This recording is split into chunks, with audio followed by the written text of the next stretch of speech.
Salam sejahtera, para penjelajah kebijaksanaan. Hari ini, kita akan menyelami salah satu kisah paling menggugah dan kontroversial dalam sejarah spiritual Nusantara, Syekh Siti Jenar.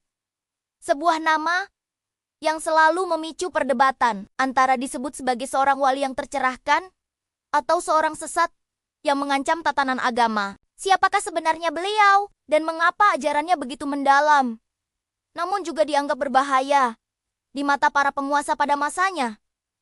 Mari kita bedah bersama. Untuk memahami Syekh Siti Jenar, kita perlu kembali ke masa peralihan di pesisir utara Jawa.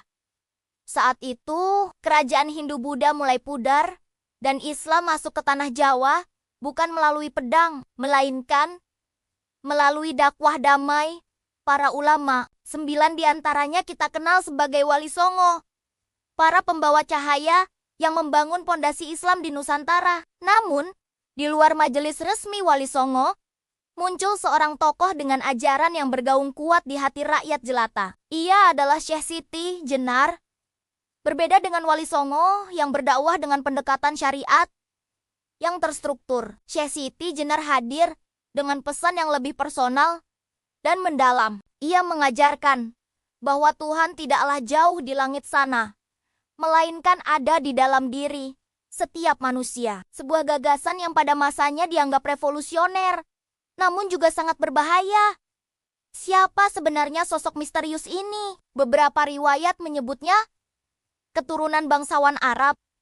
Ada juga yang mengenalnya sebagai santri kesayangan Sunan Ampel. Terlepas dari asal-usulnya, satu hal yang pasti, beliau adalah seorang yang berilmu, sangat mendalam, menguasai Al-Quran, hadis, hingga filsafat. Perjalanan spiritualnya dimulai dari sebuah kegelisahan batin. Ia merasa, mengapa harus ada perantara jika Tuhan disebut maha dekat? Dalam sebuah mimpi, ia melihat cahaya yang berasal dari tanah.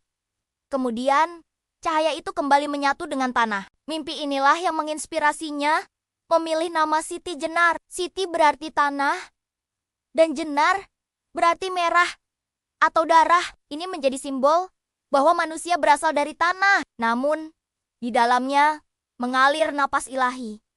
Kita adalah bagian dari Sang Pencipta itu sendiri. Dari sinilah lahir ajaran inti beliau. Ajaran inti Syekh Siti Jenar adalah manunggaling kawula Gusti, yang berarti persatuan antara hamba dan Tuhan.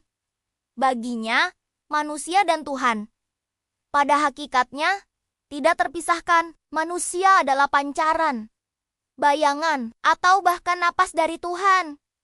Ia sering menggunakan analogi sederhana untuk menjelaskan konsep spiritualnya yang dalam. Bayangkan sebidang tanah dan benih yang ditanam. Apakah benih terpisah dari tanah? Tentu tidak. Tanah adalah wadah dan substansi bagi benih untuk tumbuh. Begitu pula saat kita memberi makan ayam. Siapa yang sebenarnya memberi makan? Tentu Sang Pemberi Hidup yang memberi makan melalui perantara kita. Lalu, bagaimana dengan syariat? Menurut Syekh Siti Jenar, ibadah seperti sholat, puasa, dan zakat adalah sarana, bukan tujuan akhir. Semua itu adalah jalan untuk mendekat kepada Tuhan. Namun yang terpenting adalah hati yang ikhlas dan cinta sejati kepada Tuhan. Di balik setiap ibadah, ia tidak pernah menolak syariat. Beliau hanya menekankan agar manusia masuk ke rumah hakikat, bukan hanya berdiam di pagar syariat. Ibaratnya, kita membangun pagar untuk melindungi rumah, tapi jangan sampai kita hanya tinggal di pagar tanpa pernah masuk ke dalam rumah itu sendiri. Ajaran manunggaling kawula Gusti menyebar dengan cepat di kalangan rakyat kecil. Kenapa? Karena ajaran ini membuat mereka merasa dekat dengan Tuhan tanpa perlu perantara yang jauh dan menemukan kembali martabat diri mereka. Mereka yang seringkali merasa terpinggirkan, kini merasa setara di hadapan ilahi. Namun, penyebaran ajaran ini menimbulkan kekhawatiran besar di kalangan Wali Songo dan penguasa kerajaan Demak. Para wali seperti Sunan Giri dan Sunan Kudus cemas bahwa ajaran ini akan membuat rakyat meninggalkan syariat yang pada akhirnya bisa merusak tatanan sosial yang baru saja mereka bangun di Jawa. Kekhawatiran ini mencapai puncaknya ketika ajaran Syekh Siti Jenar disalahpahami atau bahkan digunakan sebagai pembenaran untuk menolak membayar pajak atau menentang penguasa. Sultan Trenggana dari Demak merasa kekuasaannya terancam. Sebuah sidang pun digelar. Syekh Siti Jenar dipanggil untuk diadili di hadapan para wali dan sultan. Dalam persidangan yang penuh ketegangan itu, beliau tetap teguh pada ajarannya. Ia tidak gentar, bahkan menyatakan bahwa ia tidak takut pada hukuman mati, sebab yang bisa dibunuh hanyalah jasadnya, bukan ruhnya yang telah menyatu dengan Tuhan. Bagi beliau, kematian adalah pintu menuju hakikat sejati. Pada akhirnya, Syekh Siti Jenar dijatuhi hukuman mati, sebuah keputusan pahit yang diambil demi menjaga ketertiban sosial yang masih rentan pada masa itu. Namun, bahkan di detik-detik terakhir hidupnya, Syekh Siti Jenar tetap tenang. Kalimat terakhirnya bukanlah penolakan syariat, melainkan sebuah ajakan. Ia mengajak semua orang untuk tidak hanya berhenti di jalan, melainkan sampai pada tujuan. Jangan terpaku pada ritualnya saja, tapi pahami maknanya, pahami esensinya. Setelah kematiannya, ajarannya tidak hilang begitu saja. Justru, ia menyebar dari mulut ke mulut.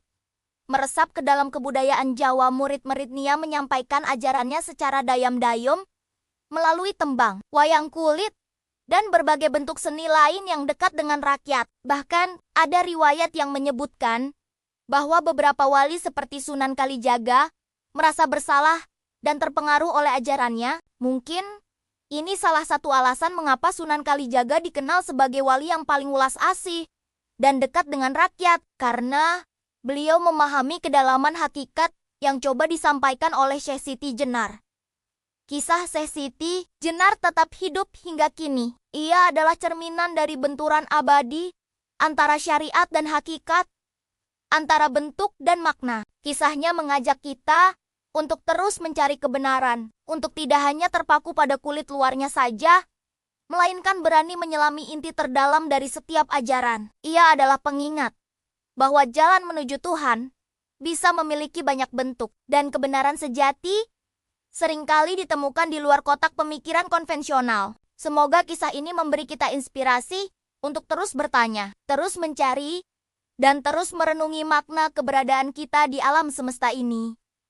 Terima kasih telah menyimak sampai akhir. Jika kalian suka dengan konten seperti ini, jangan lupa like, bagikan, dan subscribe agar tidak ketinggalan video kami selanjutnya. Sampai jumpa!